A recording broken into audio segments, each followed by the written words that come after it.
Hey there, everybody. It is Skip Clark, and welcome to the Inner Harbor Studios, where I got to tell you every story has a backstory. And today I'm joined by someone who knows exactly what it's like to live in the spotlight, survive the shifts of the music business, and come out on the other side with a whole lot of stories to tell. Gunnar Nelson is here, one half of Matthew and, of course, Gunnar Nelson, and the son of Ricky Nelson, here with me this afternoon. We're diving into their brand new book, What Happened to Your Hair? Also, the fact that they are playing at Sharkey's in Liverpool, and that's coming up on Saturday. Gunnar, it's so great to see you. How are you? It's so great to see you and hear you. That's a backstory. We were trying to make the tech work, and you and I are definitely analog men in a digital world. We were like the Keystone Cops there for a second. Oh, my God. Oh, my God. But, you know, because of you, it's obviously working. You may not have the best quality when it comes to the audio, but you know what it's like. You've been there more than I have. So yeah, not the best quality according to the guests, but let's see if we can tell some stories here.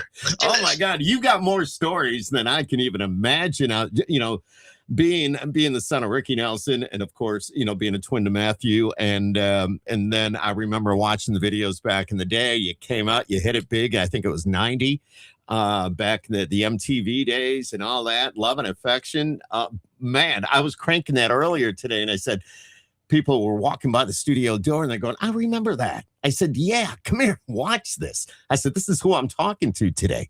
But there was one difference. Your hair was a lot different. Well, it's what happens when you're 19 years old and on the biggest tour in the world. It was really great, though. Matthew and I are really blessed because our first record that you mentioned came out in 1990. It was on Geffen Records, the 800-pound gorilla in rock and roll at the time. Our A&R guy was a legend named John Kolodner, who also took care of Aerosmith and Whitesnake and Cher and Peter Gabriel and all these luminaries. And Matt and I were a couple of kids who had been working our way up through the LA clubs from the time we were 11 years old, just trying to fight for air in all of those legendary releases. That was like when Aerosmith was doing the Pump record, and Whitesnake had the Whitesnake record out with Still in the Night and all that. And Image was everything at the point. Our motto was love us or hate us, you're going to know who we are. There was a lot of traffic going around at the time, and MTV was really the number one radio station in the world. Everybody had their sets parked 24 hours a day on MTV. And Matthew and I, fortunately, designed an image that really caught everybody's attention. It was controversial. It was definitely planned. No record company or management help on that one. That was all me and Matthew. And again, coming from that motto, love us or hate us, you're going to know who we are. It really actually worked. It created a really iconic sort of image with the two guys with the long blonde hair and all that stuff. But really, it was just kind of a vehicle to get people to park on a station and listen to the music that you were listening to today. It all goes back to MTV. I mean, and then it pushed, when you guys came out, it went right to number one.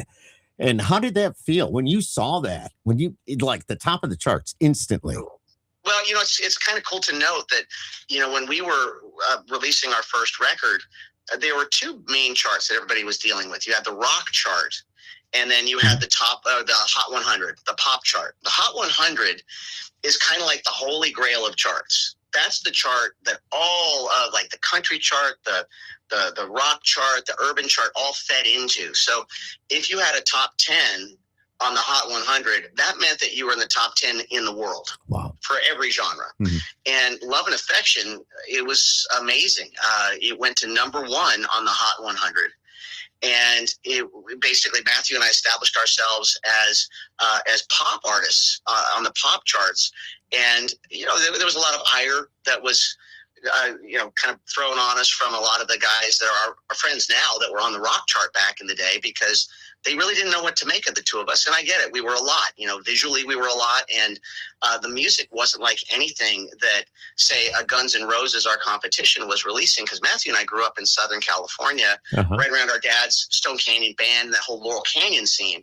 So our background legitimately was kind of like that Southern California country folk thing that became the Eagles. That's what the two of us grew up around. And we started playing instruments when we were 6, and we started playing professionally in the LA clubs from the time we were 11. There was a very vibrant scene. The irony there is that the two of us got kind of branded into that whole Sunset Strip hairband thing. But Matt and I had been playing professionally in those clubs 10 whole years before, when all the bands had skinny ties and they had a "the" before their name. So, we were competing with bands like the Knack and the Go-Go's and the Bangles X, all of those were our contemporaries. Mm-hmm. So, when we caught a lick with the After the Rain record, Matthew and I are pretty much veterans with playing live shows and playing in the LA scene. And we were actually really proud of the fact that we came from an era where no one really wanted to sound like anything else that was out there, unlike the hairband era. You had, let's say someone signed a Bon Jovi, and then the next thing you know, every label seemed to sign their Bon Jovi clone. The radio and the live scene that was happening in the Southern California clubs in, say, 1979, 1980, it was really that era, like the Sharks versus the Jets. You had the punkers on one side and you had the poppers on the other. And it was very territorial. And Matthew and I were kind of on the fence between the two. We had friends in both genres. We loved both styles of music. And that's basically what we started to make from the time we were 12. And that's what Kalodner loved. That whole, I guess he kind of looked at us, not like a new AC/DC, but we're like a heavy metal Hollies. And Matthew and I embraced that. And it's a pretty interesting story about doing something unique and different and staying the course with that. I probably wouldn't have had the character on my own to do that, but fortunately God put me in with a twin, and we've always been able to be each other's sounding board and have each other's backs. That's awesome. How different, Gunnar, how different was the music business then compared to now, especially when MTV had that much power? Well, there was a business. If you think about it. Now, here's the main difference. I've actually been profiled by Fox News 3 or 4 different times on things in this particular book about the music industry that we talk about. There really was an industry back then, and it was really the point. Music was really the point. It wasn't the background noise in a music video or like a game. People would get excited to buy their favorite band's new record, to go down to the record store when there was such a thing. And what we did was we gave away the shows to sell the records. The point was selling records. That's how everybody made their money. That's how true success was really measured. You could actually keep track of, and that's where the charts reflected, how many kids actually went down and spent their allowance money on a physical product. And then when Napster happened, the whole economic model of our industry got thrown out the window. And we had to adjust. And we did, in the sense that the paradigm shift was 180 degrees. All of a sudden, after a lifetime, especially with our first record, of giving away the shows to sell the records, now that the records were considered valueless because you could get them for free off the internet, we started using those as commercials and selling the shows. So that's where we're at right now. Back in that particular day, though, music was the point. Music was everything. Everybody had MTV. Everybody was watching it 24 hours a day. It was the way that basically got our social commentary. It was an indispensable part of our lives. And fortunately, our band Nelson, our duo, was really telegenic, and we did a lot of hosting on MTV as well. And that really translated into people wanting to, watch us as well as hear us. And it worked out really well for us. It's a big part of my growing up watching that. And I remember you guys on there. What was it like going from arena level success to suddenly feeling the industry shift under your feet? Well, we experienced the single largest paradigm shift in music industry history, and that includes the death of disco that happened. And they were actually for the same reasons. And I don't think people understand that. What the masses are sold was, this was a cultural movement. The confidence rock had gotten bloated, and the public got together and said, forget that, we want grunge. That's not how it happened. Just like it didn't happen that way with disco. You got to put your mind all the way back in the 70s. And this is a time where everybody in the world was coming out of the early 70s, where standard issue to teenagers was Frampton Comes Alive. Then the movie Saturday Night Fever came out, and everybody in the world, whether or not they admit it at the time, owned the soundtrack record to Saturday Night Fever. Classic R&B. I did. Heavy on the Bee Gees and stuff, but a brilliant record overall.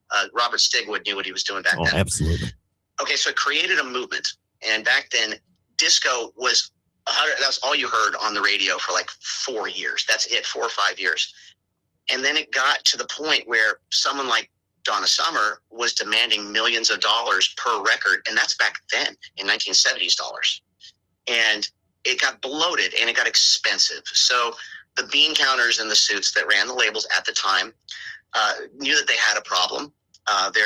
They saw their profit margin shrinking, and some genius said, hey, I've heard of a new art form. It's called punk. It's happening in London. It's like this little scene that's going on. And these are just a bunch of heroin addicted kids, man. Give them a dime bag and a McDonald's Happy Meal and they'll make records for you for free. And that's what they did. So basically overnight, what you had was radio DJs. It was like coordinated. All the suits got together. The industry is really run by like 6 very powerful men. They all got together. They planned this whole thing. And on Tuesday, everybody was doing the hustle. On a Wednesday, everybody was, saying, never mind, listening to the Sex Pistols and doing that whole thing. The same thing actually happened to us. Matthew and I were basically the bookends at the end of the confidence rock era. This is like back in the time when everybody was living on a prayer, and the whole attitude was, having a great time, nothing but a good time, from Poison, all that. People were going down to shows. This is back in the day when hot women wore lingerie to shows. And I'm not saying under jackets. I'm saying they would just show up in full-on flight gear. And it was just a really decadent It's all different era. Yeah. And a lot of that was great. But same thing happened. It seemed like every label, when a Bon Jovi happened, they signed their version of Bon Jovi. And it did get bloated and it did get lame. And I do think there was a little undercurrent of that. So the timing was right. And it also got expensive. Same thing, like with the disco thing. I mean, Whitesnake, we were, back in the day, Matthew and I were making $500,000 videos that we were having to pay back, of course. Wow. But, Whitesnake was making $1 million videos. And I'm sure at some point, those same 6 guys, now a little bit older, but had learned their lesson the first time, said, I can't give Aerosmith $2 million to go do a video. So let's do this. We heard there's a new art form that's happening up in Seattle. It's called grunge. They're all heroin addicted, and all you have to do is give them their drugs and give them, a modest deal. You can go up there, you can buy an entire record from Sub Pop for $20,000 and own it outright. And that's what they did with Nirvana. So you ever wonder how curious it was that on a Tuesday, everybody was, had long hair and they were singing all that kind of music. And then the next day they had flannel and Doc Martens down at the Gap. And if you weren't from Seattle, they weren't playing you. It was designed. It was like Wag the Dog. It was for a very specific financial reason. I totally understand it. I get it. The biggest problem I have with that, though, is the philosophy that was involved and the differences in the attitude of the art form. If you think about it, in the confidence rock era, which we loved, everybody, like I mentioned, we're halfway there, we're living on a prayer. The next day when everything shifted, it was life sucks, the world sucks, and you owe me. It was all about entitlement. That's the way I felt. It wasn't, hey, we can make it and we can do this. It was somebody come along and listen to me, whine about my life. And, my life is miserable because of things that you did that are beyond my control. Philosophically, that's completely opposite the way Matthew and I feel as people. Like, we wrote a record called After the Rain. I mean, our whole thing was ministering to the walking wounded. That's what we did. Our superpower that's present in this book is we realized that, finding the silver lining in every dark cloud makes you completely unstoppable. And here we are, and Matthew is freaking old, and we're still doing this. And we're still releasing vinyl records and best-selling books and doing all that because we wouldn't roll over and show our soft white underbelly to our own industry that in Hollywood it seems to have eaten itself since we were there. And nowadays everybody is allowed to be independent, which is great. But Matt and I had one of the first independent labels just out of necessity. When we basically got we were left on the vine by our label back in the day. We sold too many records. We sold millions and millions of records to kids who had no idea who Ricky Nelson or Ozzy and Harriet were. And when you do that, and then the culture shifted like that, we weren't the cool kids anymore. We basically stood for everything that our label was against at that point. They fired all their staff. They hired a bunch of kids, like 19-year-olds from Seattle, to be their new record executives. And we were the enemy, man. Matthew and I represented all of that stuff that those people profess to hate. And so, we became the redheaded stepchildren of not only our label, but of the industry. But we just wouldn't quit. Instead, we finally got out of our deal. It took us 3 years. Our fans had moved on. They'd grown up.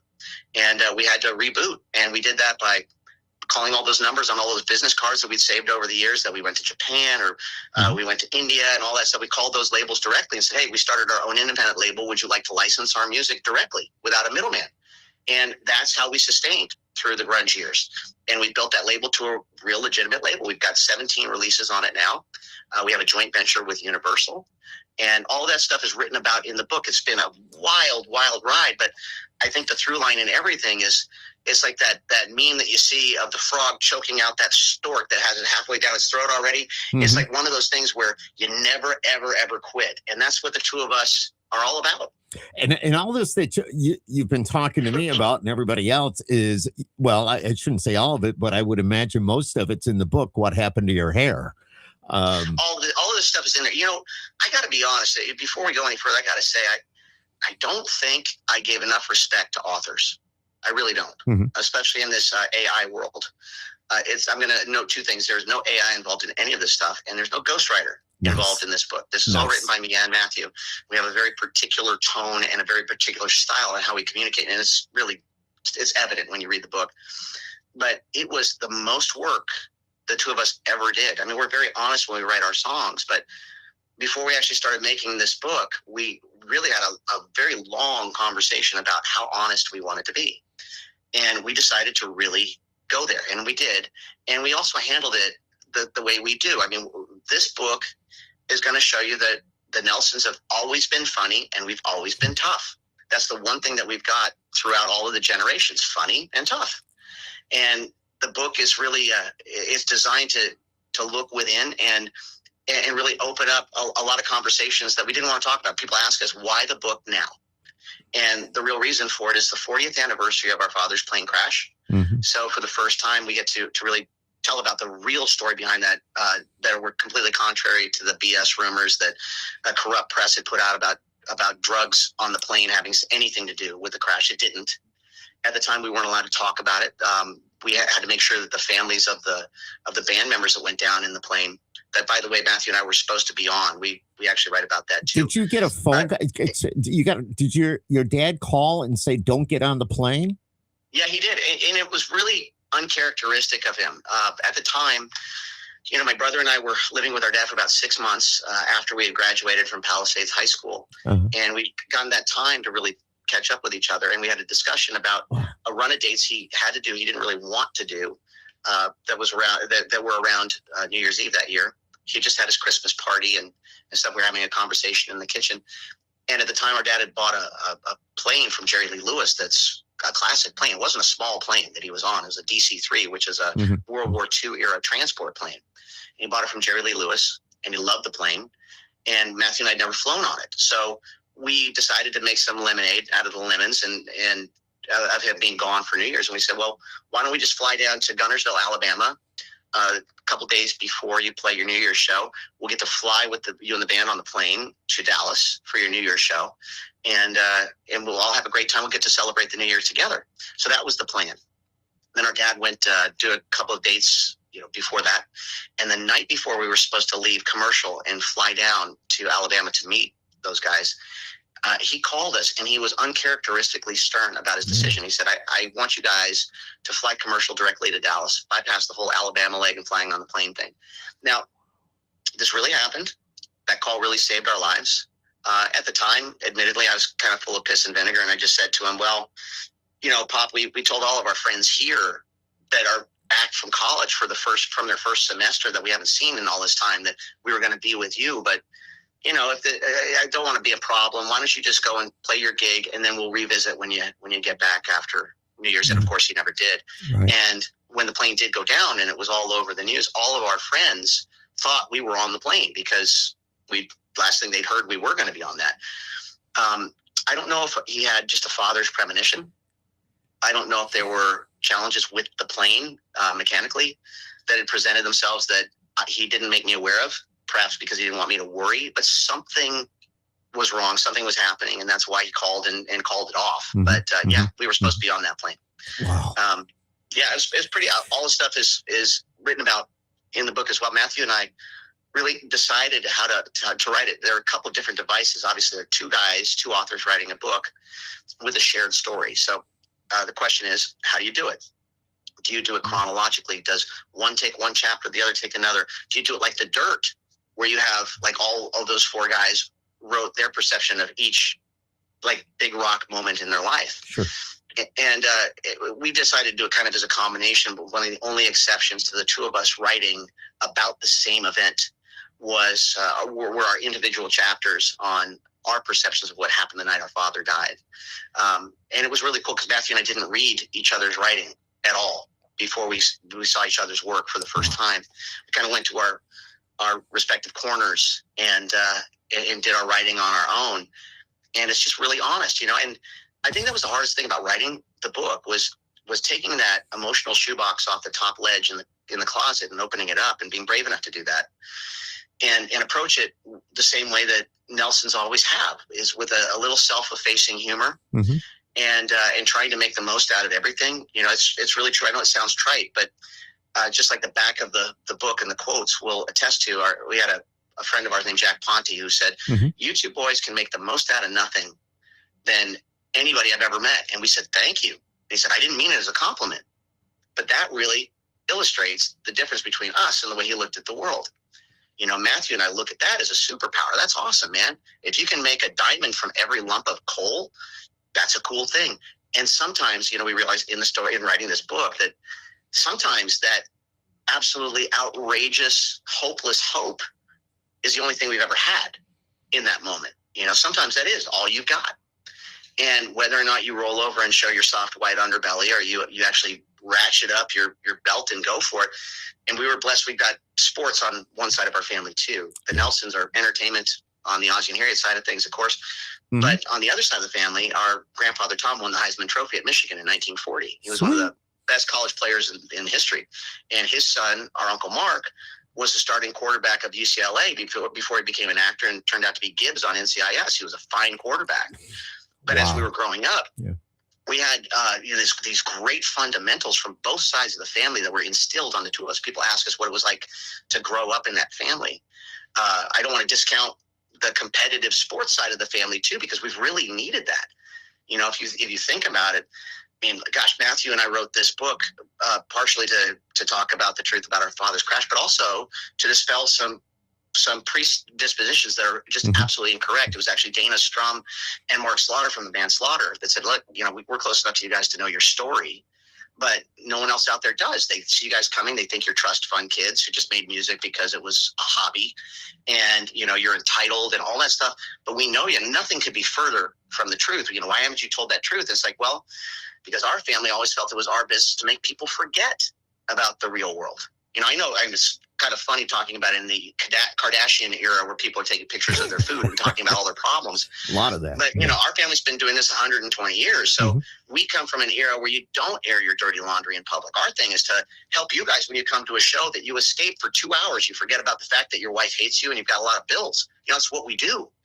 And so it was finally time for us, you know, not to self-aggrandize, but to be really honest and tell the truth about our story, which I think is far more fascinating than the compartment a lot of people put us in. Gunnar, can I ask, did writing the book bring up any memories that either of you had forgotten? I mean... Oh, well, yeah, a lot, as a matter of fact. The biggest challenge with writing this book was that it was only 500 pages, to be honest with you. It was, and our publisher hated us for it. You know, most books are around 230 pages.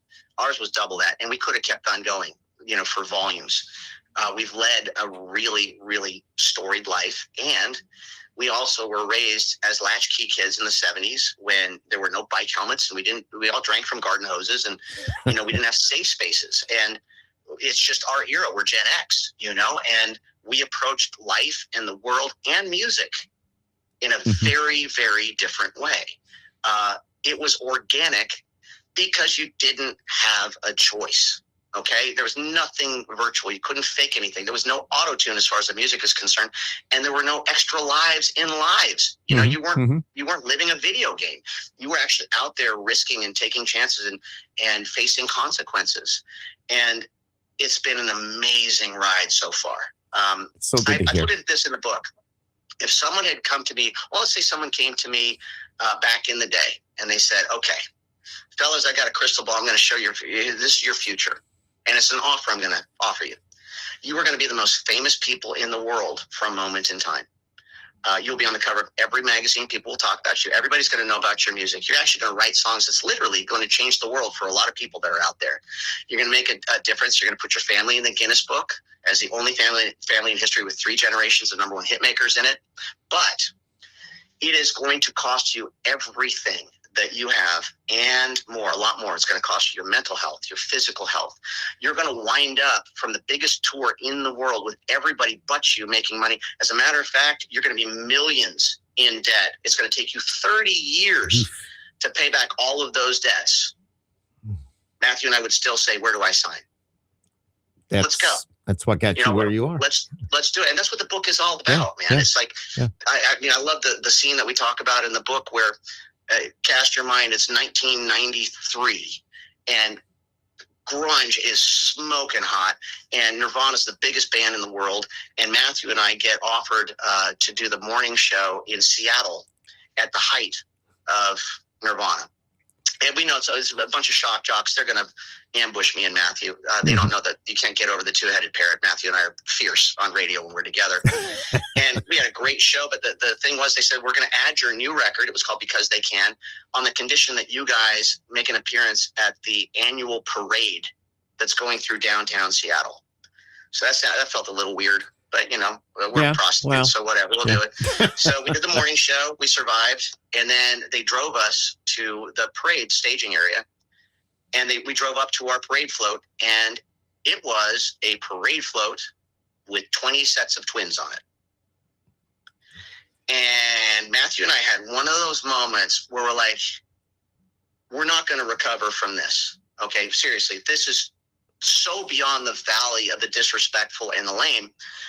I don't know what's going to, basically the record company person, talked us into it about, of course they use the whole, you guys are professionals if you're anything and you got to do this. And if you don't do this, they're not going to add your song and all that. So against our judgment, we went up there and did it. I want you to imagine 1993 Seattle, ground zero for grunge, Matthew and Gunnar on a parade float of 20 sets of twins at 3 miles an hour, playing and singing acoustic guitars as the entire city of Seattle flips us the bird as we drive by. It was one of those moments where Matt and I looked at each other and went, man, this is going to be in the book one day. And guess what? It's in the book. It's in the book. What a great story. Wow. Yeah. And we got to make sure everybody picks up the book. I know that. And you've been talking about it and it goes pretty deep, but let's talk about the show coming up this weekend at Sharkey. Awesome, dude. Awesome. That's great. Yeah. It's our favorite show to do. Matthew and I it's just going to be the two of us, our stories, and we got stories, and our 2 guitars. And it's the way that we love doing our show more than anything. We still go out. We do big shows with Nelson. We're basically headlining a festival in Milan in about a week. We just got off the Monsters of Rock cruise with the whole band. But the 2 of us doing this thing, like you see in the beginning of the Love and Affection video, is our favorite way to do a show. For a couple of different reasons. Sorry about that. That's Walter the Wonder Dog. Walter, he's an internet star, by the way. I get to write off all of his stuff. There you go. See, you guys, everything about you and Matthew, very, very smart with the marketing side of things and even on the business side of things. You know how to handle it. So. Well, you either handle your business or your business handles you. Yeah. And I think one of those benefits of being around my family growing up is I got to see everybody's good times and everybody's bad times. Oh, yeah. And we all have them. So, yeah. Yeah. And so, come here, Walter. Hang on a second. Okay. I'm hanging. Love seen by the world, buddy. Love the studio, by the way. Oh, yeah, look at Walter. This is Walter the Wonder Dog. He's world famous. Everybody loves Walter.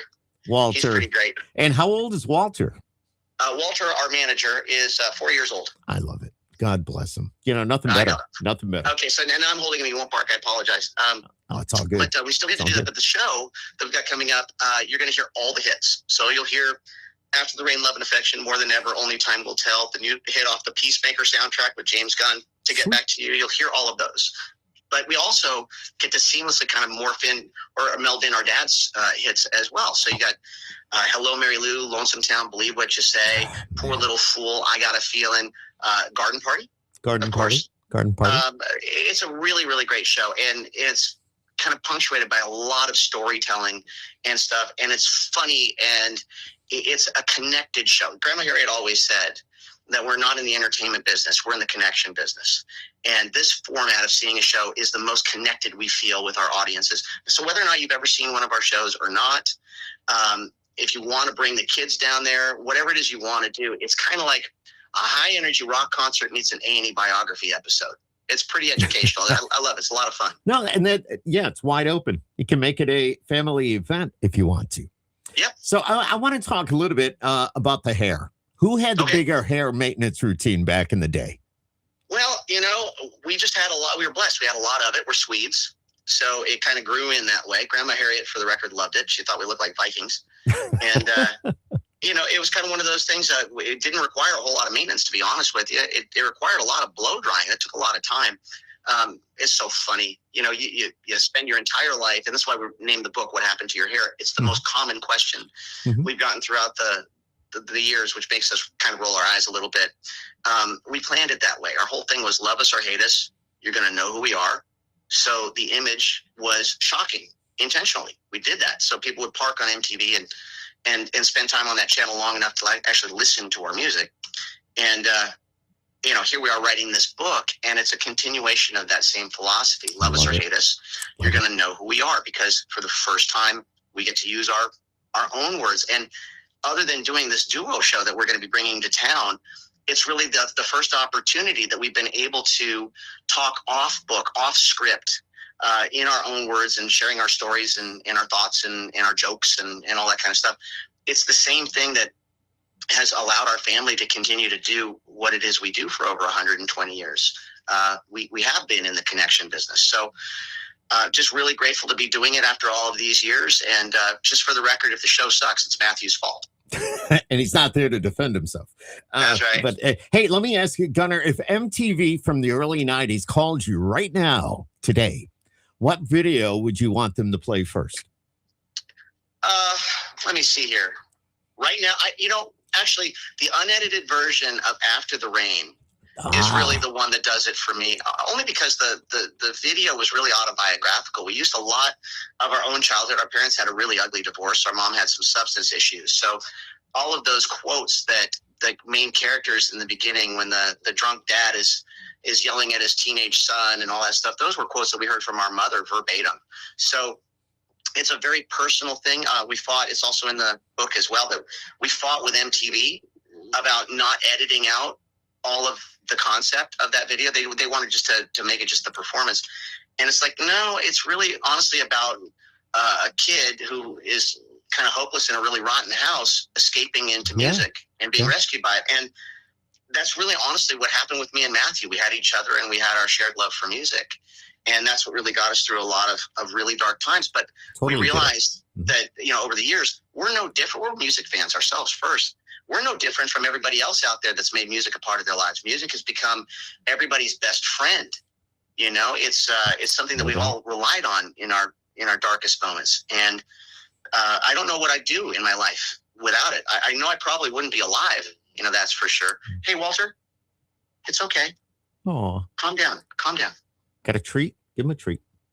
Yeah, I wish I was close to the cookies. Oh, he knows that word. Oh, okay, yeah, sorry. Okay. I love it. Yeah. What's, Gunnar, quickly, what's one song in your catalog that means something totally different to you now than it did then?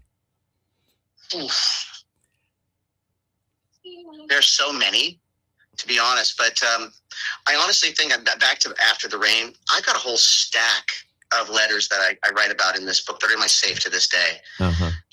That are wonderful. They're from fans that I'll never meet, from all over the world, that took that one line from the song, that don't be afraid to lose what was never meant to be. And they used that as their emotional leverage to change their lives for the better. And there's some people that have written in that said, I was in a really dark place. One in particular was going to end her life and saw our video at the perfect moment. And it gave her enough pause to call a suicide prevention line. And I got to meet her grandkids at one of our shows last week. So that made me feel pretty good. Yeah, absolutely. And Gunnar, if you could go back and talk to your younger self right as success was hitting, what would you tell yourself? I know it's crazy. Wow, man. I would, for me, I'm way too intense. I am so outcome focused that I wrote about this too. We got the phone call when we were 22 that we had the #1 song in the world on our 22nd birthday. Mm-hmm. You would think that I would be elated. You would think that I would go, oh my God, this is the most incredible thing in the world. But my first thought was, well, now what? And I would tell my younger self to enjoy the ride. There you go. You know, to really, man, it's all about the setbacks. It's all about the missed opportunities. It's all about the problems that rise up and how you overcome them. It's what makes you appreciate those moments when something goes #1 or you sell out a show or something, because they're far more moments that no one will ever see where they're pretty dark. You know, we all have them. I would tell my younger self to not take things so seriously, just to really enjoy the fact that we get to play music for a living. And remember, it's called playing music for a reason. So I would just caution myself to play a whole lot more. That's it. You going to bring any copies of the book with you? We're probably not going to bring copies, but we're going to tell everybody who brings their copy, you can get it from Amazon. They will send it right to your house. Bring it down to the show and we'll sign it. I love that. It's going to be a great show. It's coming up this weekend. It's at Sharkey's on Saturday. So looking forward to that. Believe it or not, the weather's going to be good. You should bring Walter. Let him run around a little bit. I wish. He doesn't fly all that well in a suitcase for some reason. No. Get him as what do they call those? Like support dogs? And then you can bring him right on the plane with you. Yeah, if I were Frou and I were from L.A., I would try to BS my way into that. I'd love to take this dog everywhere. Right. He's such a great kid. You know, yeah, it's so awesome. It's been such an honor to chat with you because I was a fan. I'll be honest with you, but I've been doing the radio thing for 40 some odd years.